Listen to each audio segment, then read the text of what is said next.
Welcome to Ventre Synthetic Lubricants. Today I'm going to show you how to store your motorcycle. The first thing we're going to do is we're going to add a fuel stabilizer.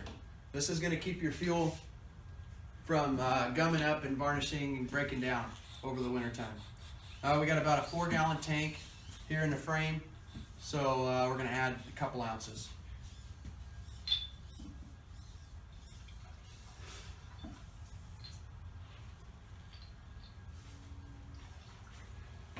And the next thing we're going to do is go ride the crap out of it. And I'm going to take it for a wash. So I take it for a ride for a couple reasons. The first one is to mix up the fuel stabilizer and get it started running through the injectors.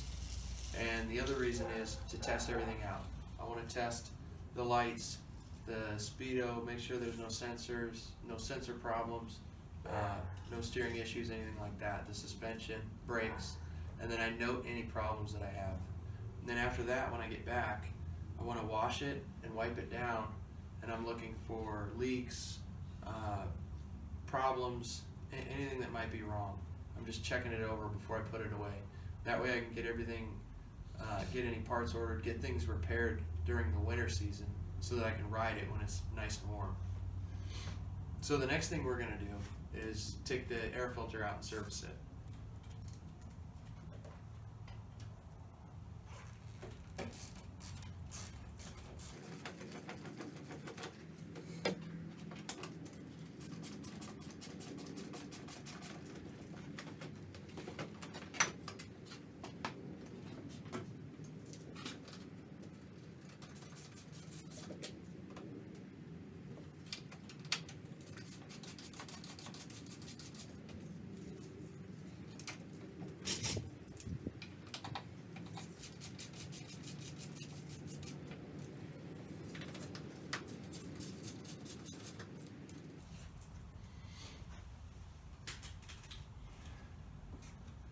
On this bike, this is actually just the airbox cover. It's not a fuel tank. Other bikes will be a little bit different.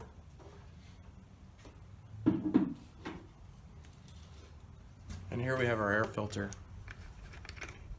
If you have ever seen a Buell before, you'll know that this box has been modified. All the excess has been cut out to provide more airflow.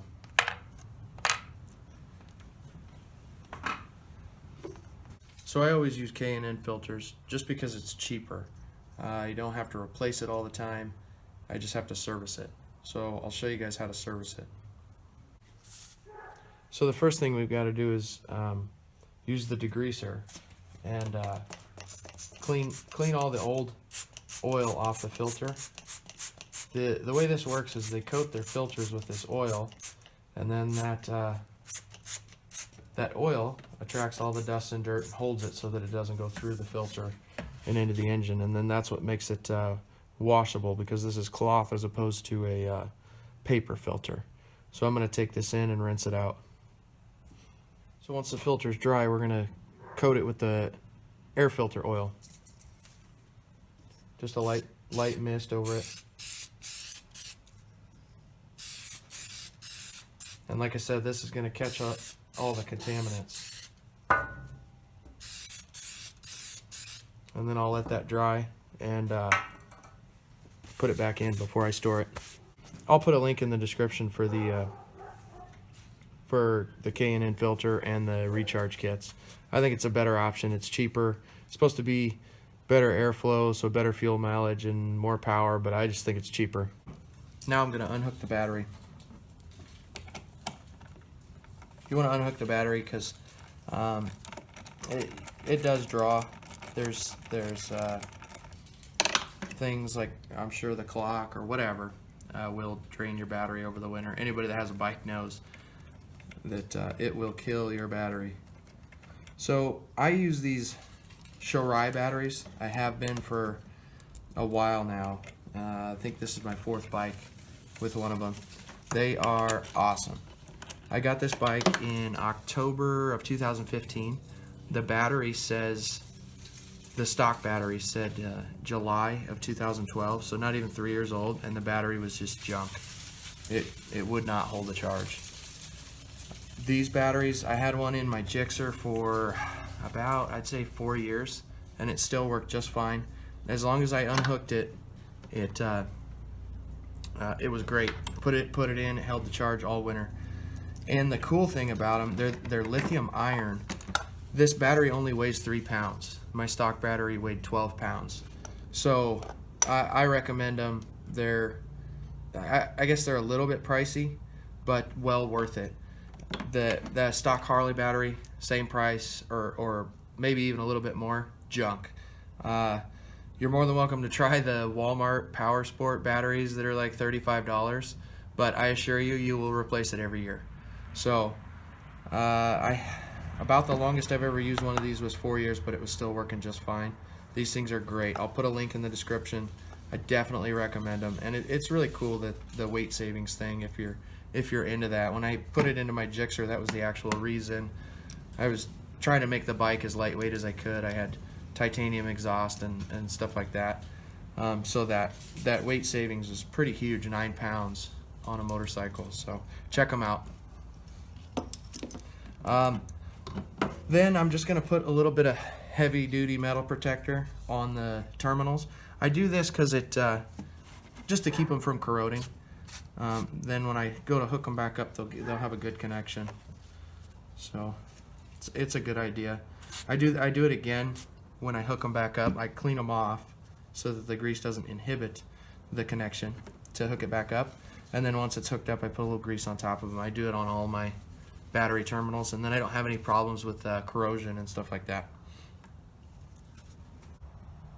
So the next thing I do is I put it up on stands.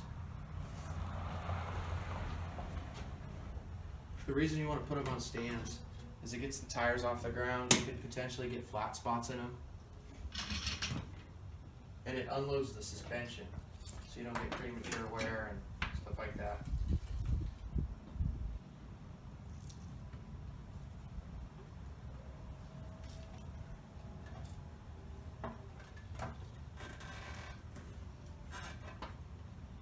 If I can get the stand lined up.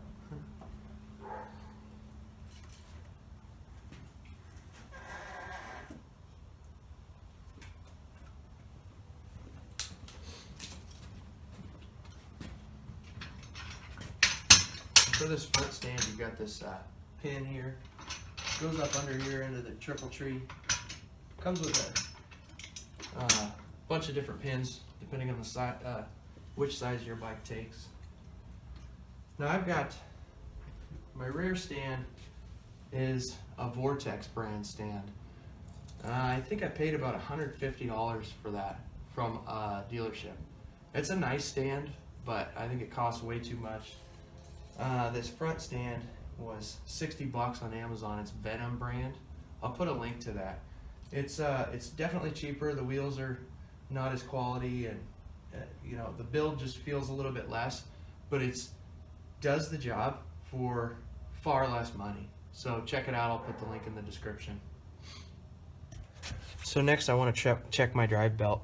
I'm looking for wear, cracks, if it looks dried out or worn out.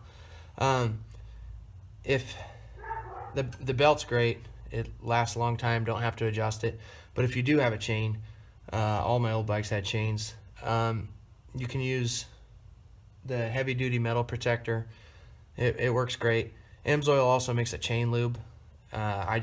They didn't used to have it when I had chains, and I always used the heavy duty metal protector.